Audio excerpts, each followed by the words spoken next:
Well, hello, this is day 9 of the Stitch Along Challenge, and today we are going to stitch the gloves. So first, if you have just found this video, this is part of a daily challenge where we stitch one of these a day, and you will find all the information at the link attached to this video. All you have to do is click on the link, go request your free pattern, get all set up and join us. We are going to stitch these gloves in the color 3816 and 3817, which is like a turquoise blue. So the first color we're going to use is the light blue, and we're going to use it to do the mitt in a long and short stitch. You are going to separate your thread and pull 2 strands to get started. Again, I said that's the color, but that's if you purchase the kit or if you want to follow my color scheme. If you have another color you want to use, that's absolutely fine. We are going to color the gloves in a long and short stitch, which is the same stitch as we used yesterday to do the jumper, the bottom part of the jumper. So let me just show you again how we're going to do it. So the long and short stitch, we start with a first row of long and shorts, hence the name. The very first row is our reference for the rest.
As I am right by the thumb area, I'm gonna fill that one in, and then we'll move on to the rest of the glove. We finished the glove, so we finish the thumb first and then we'll finish the glove.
Okay, so now the meats are done and we're going to fill up the top of it, top of the gloves, and then the little link in between the two.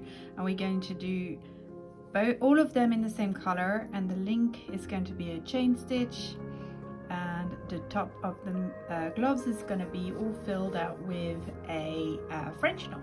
Okay, so we have 2 strands of the darker color, which is 3816, and we're going to fill the top of the gloves with French knot.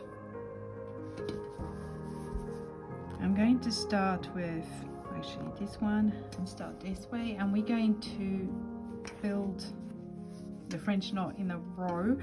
And if you are new to the French knot, let me show you how you do it. We should actually, you've done it yesterday, but in case you skipped that part, let me show you again. So you hold, you come through from the back of the hoop, and then you hold your thread a little bit, and you're going to twist it a couple of times around your needle. On this particular occasion we have 2 strands, and we don't really care about the size itself of the French knots. They can be completely inconsistent. It doesn't really matter if you have like a big knot and then a small knot, and you know, a whole mixture of them.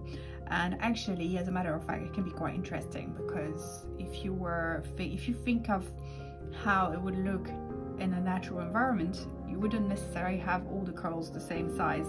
So it doesn't really matter. For this one, I'm going to start with a couple of twists around the needle, and then we'll adjust as we go.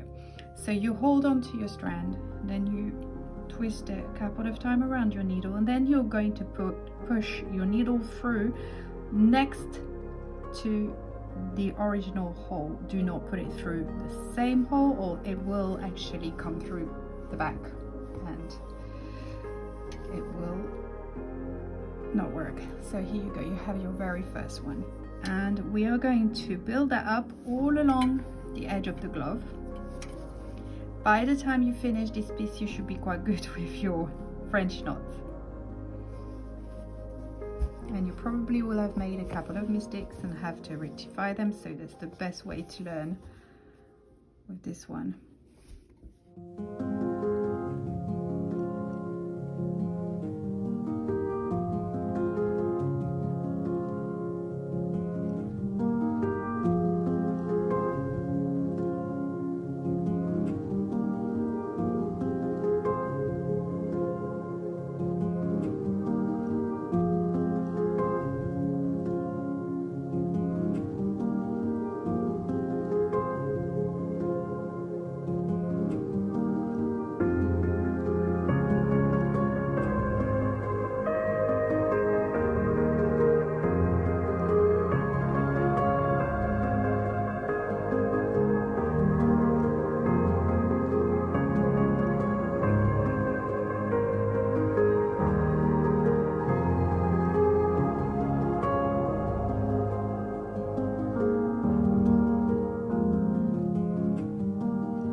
Okay, so I finished that one, and so that it's not super tedious to watch, I'm going to skip that one. I will do it separately. I don't need to film it. We're going to go straight to doing the link in between the 2 gloves in a chain stitch, and then I'll finish after with this one and we will be done. Okay, so we're starting here as it makes sense, since we were finishing the top of that gloves, and we are going to make the chain stitch here. And I'm not sure if you remember how to do the chain stitch from the socks, but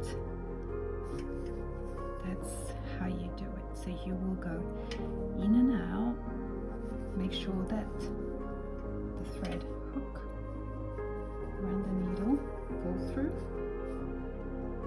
and there you go. And you're going to repeat it all the way.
Okay, so we've just finished the whole chain, and just so that you are clear on that, when you finish your chain, the main thing that you need to do is when you go down, just make sure you hook over the last stitch so that it secures it in place. And here you go, you're done with this one. So what I'm going to do, like I said, is I'm going to stitch this, and then I'll come back just right at the end. Here you go, the gloves are done, and that was the end of our day 9, and tomorrow we will be stitching the cardinal.